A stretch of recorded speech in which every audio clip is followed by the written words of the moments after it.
नमस्कार। जनशोध न्यूज़ में आपका स्वागत है। मैं प्रदीप तिवारी। 10 नवंबर 2025 की बात थी। समय हो रहा था 6:52 और तभी रेड फोर्ट यानी लाल किला मेट्रो स्टेशन के पास गेट नंबर 1 के नज़दीक एक विस्फोट होता है। विस्फोट एक सफ़ेद हुंडई कार i20 से किया जाता है। सीसीटीवी फुटेज में सामने आता है कि कार धीरे धीरे ट्रैफिक लाइट पर रुकी और उसके बाद धमाका हो गया। नुकसान कम से कम 8 से 12 लोग मारे जाने की संभावना है और 20 से अधिक घायल होने की संभावना बताई जा रही है। हालांकि ये सरकारी आंकड़े हैं और सरकारी आंकड़े हमेशा गलत सिद्ध। जांच रिपोर्ट अब आती रहेगी। एनआईए इसकी जांच कर रही है और अब वो किस नतीजे पर पहुंचेगी ये आने वाला समय बताएगा। जो मोटी मोटी जानकारी अभी आई है फॉरेंसिक और डीएनए टेस्ट में, उसके अनुसार इस गाड़ी को डॉक्टर उमर उन नबी और उसके अन्य सहयोगी साजिशकर्ता इसमें लिप्त थे। जो वित्तीय लेन देन की बात हो रही है वह हवाला के जरिए आया है। 20 लाख के करीब यह राशि उन आतंकवादियों तक पहुंचाई गई, इन डॉक्टर आतंकवादियों के पास पहुंचाई गई। ये जो राशि है हवाला के जरिए आई। हम अपने दर्शकों को बता दें कि हवाला एक्चुअल में है क्या, जिसे कई लोग समझ नहीं पाते हैं। हवाला एक इस तरीके से राशि ट्रांसफर की जाती है कि अगर आपका कोई एक अमुक व्यक्ति किसी देश में है, जैसे कि मान अभी के हालात में बांग्लादेश में है और चाइना का कोई व्यक्ति उसको पैसे भिजवाना चाहता है किसी अन्य व्यक्ति को, तो वो उस व्यक्ति को कांटेक्ट करेगा और उसको वो अमुक राशि पहुंचा दी जाएगी। मगर उसको इस पैसे की रिकवरी कब होगी? जिसने वहां पे दे दिया है। तो अनेक अनेक जो इंटरनेशनल और नेशनल जो कई तरीके की ऐसी कंपनियां हैं जिन पर वो जो व्यक्ति है चीन का, वो इन्वेस्ट कर देगा और उसके थ्रू प्रॉपर चैनल वो पैसा उस तक पहुंच जाएगा, या तो वो अपने ही देश में उस तक पैसा पहुंच जाएगा या उसका कोई एजेंट पर्टिकुलर चीन में जाकर या किसी अन्य देश में जाकर इस पैसे को कलेक्ट कर लेगा। तो ये पूरा तरीके से जो है हवाला का पैसा इस तरीके से काम करता है। अब इसमें जो एक और जांच रिपोर्ट में निकल के आ रही है कार के इतिहास के बारे में। तो ये i20 जो है गुड़गांव में रजिस्टर्ड की गई, खरीदी गई और बाद में पुलवामा के तारिक नामक एक व्यक्ति को बेच दी गई। यह कनेक्शन सीधा सीधा आतंकवादियों से जुड़ रहा है। वर्तमान में इन आतंकवादी डॉक्टरों के पंजीयन रद्द कर दिए गए हैं, मगर प्रश्न वही है कि आखिर इन पर पहले नजर क्यों नहीं दी गई? ये सारे तंत्र इतनी बुरी तरीके से फैल क्यों हो गए? तो बात करते हैं इन सारे मुद्दों पर। तो सबसे पहली बात इसी बात पर है कि जांच में जो भी तथ्य सामने आए, तो ये साजिश जो है बहुत पहले से आयोजित की जा रही थी, नियोजित थी। तो देश के जो खुफिया एजेंसी है, रा है और इसी तरीके की और भी एजेंसियां हैं, उन्हें इतनी बड़ी साजिश की आखिर खबर क्यों नहीं लगी? और अभी यह खत्म हो गया क्या कि इसी तरीके के और भी नेटवर्क हैं, जैसे डॉक्टरों का नेटवर्क है।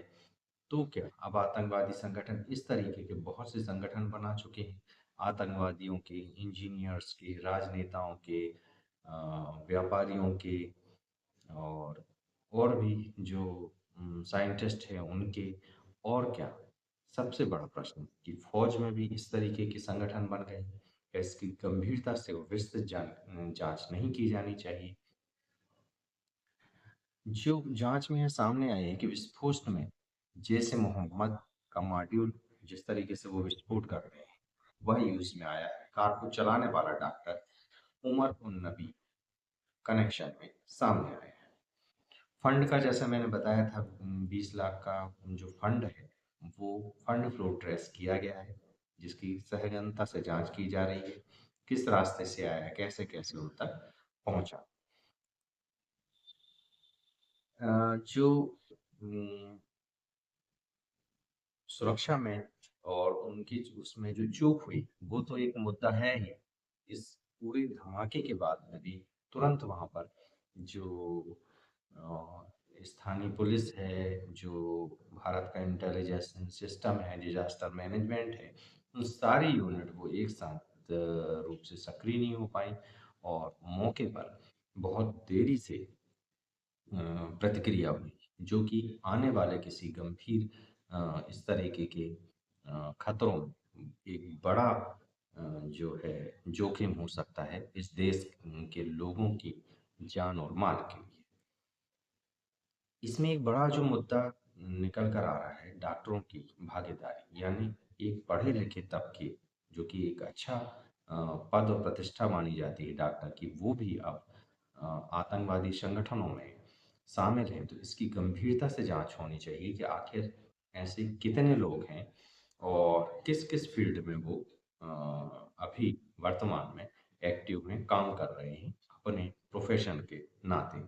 चाहे वो इंजीनियर होंगे, चाहे वो एग्जीक्यूटिव डायरेक्टर होंगे, चाहे वो मार्केटिंग में होंगे, और न जाने कितनी फील्ड हैं जहाँ पर कि इस तरीके के प्रोफेशनल काम कर रहे होंगे। इसकी सरकार को गंभीरता से जांच करनी चाहिए।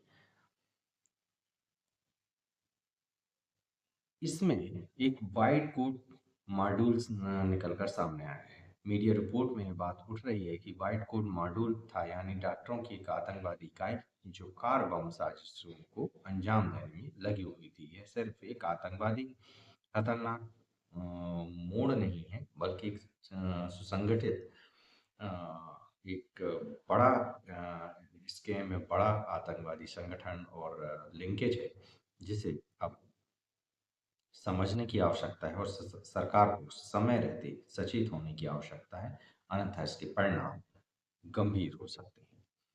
पीएम मोदी ने जैसा कि उन्हें करना ही था, घटना पर प्रतिक्रिया दी है, कहा कि साजिशकर्ता बख्शे नहीं जाएंगे। वहीं कैबिनेट कमेटी ऑन सिक्योरिटी ने, सीसीएस ने जांच तुरंत आगे बढ़ाने की बात कही है। मगर प्रश्न वही है कि आखिर इन सब की पूर्व में सूचना क्यों नहीं मिली। हमले में तीन चार बातें स्पष्ट रूप से क्लियर हो गई। खुफिया एजेंसी के बीच बेहतर समन्वय नहीं था, जिसकी वजह से ये खुफिया जानकारियां सरकार तक नहीं पहुंच पाई। डॉक्टरों का आतंकवाद में शामिल होने की खबर ने जो एक बड़े एक जो आतंकवादियों के बड़े एक स्वरूप को भारत में इंगित कर दिया है, यानी कि अब भारत के अंदर अनेक प्रोफेशनल इंस्टीट्यूट में और बहुत सारे प्रोफेशनल जो है वो आतंकवादियों के संपर्क में हैं और कहीं ना कहीं वो भारत को नुकसान करने की साजिश कर रहे हैं। इस पर गंभीरता से सरकार को विचार करना चाहिए। दूसरा बात है आतंकवाद नेटवर्क के लिए आर्थिक सहायता, जिसे कि सरकार ने ये कहा था कि हमने नोटबंदी करके खत्म कर दिया है, वो खत्म नहीं हुआ है। वो अभी हवाला के जरिए जारी है और भी न जाने कितनी प्रारूप उसमें होंगे। इस पर भी सरकार को गंभीरता से जांच करने की। हाँ, इसके अलावा एक सबसे बड़ा मुद्दा है, जब भी इस तरीके के हमले होते हैं तो सारे लोग केंद्र की एजेंसियों, केंद्र की सिक्योरिटी की ओर देखने लगते हैं। राज्य सरकारें इस सब आतंकवादियों घटनाओं से अ, दो चार होने की स्थिति में है नहीं। कुछ कमोबेश पंजाब की जो वहाँ की पुलिस है, लोकल पुलिस है, स्टेट का एडमिनिस्ट्रेशन है, वो कुछ कुछ इससे काउंटर करने की स्थिति में, क्योंकि उसने एक बड़ा इतिहास रहा है, उसने आतंकवाद को झेला है। मगर और अन्य राज्यों की अभी तैयारी नहीं है। इस पर भी केंद्र सरकार और राज्य सरकार को दोनों को मिलकर बहुत बड़ा काम करने की आवश्यकता है। तो कुल मिलाकर यह सिर्फ एक भारी धमाका नहीं था, बल्कि संगठित एक साजिश जिसे डॉक्टरों ने अंतर्राज्यीय मॉड्यूल और वित्तीय नेटवर्क के माध्यम से चलाया था। इस घटना ने पूर्ण रूप से भारत की खुफिया एजेंसियों की विफलता को और मेडिकल पेशे की नैतिकता दोनों को दांव पर रख दिया है। इन सभी विफलताओं को सही तरीके से अगर सुधारा ना गया तो भविष्य में इससे बड़े धमाके भारत झेल सकता है और भारत की सिक्योरिटी के लिए एक बड़ा खतरा हो सकता है। सरकार को इसको गंभीरता से लेना चाहिए और इस पर बहुत गंभीर रूप से काम करना चाहिए। बेखौफ पत्रकारिता और बुलंद आवाज को चुनना चाहते हैं तो लाइक और सब्सक्राइब करना ना भूलिएगा।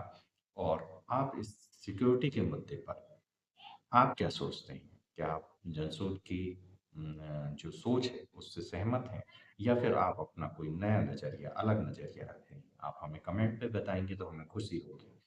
आप अगला अंक किस मुद्दे पर देखना चाहते हैं? आप ये भी शेयर कर सकते हैं, हम उसमें बनाने का प्रयास करेंगे।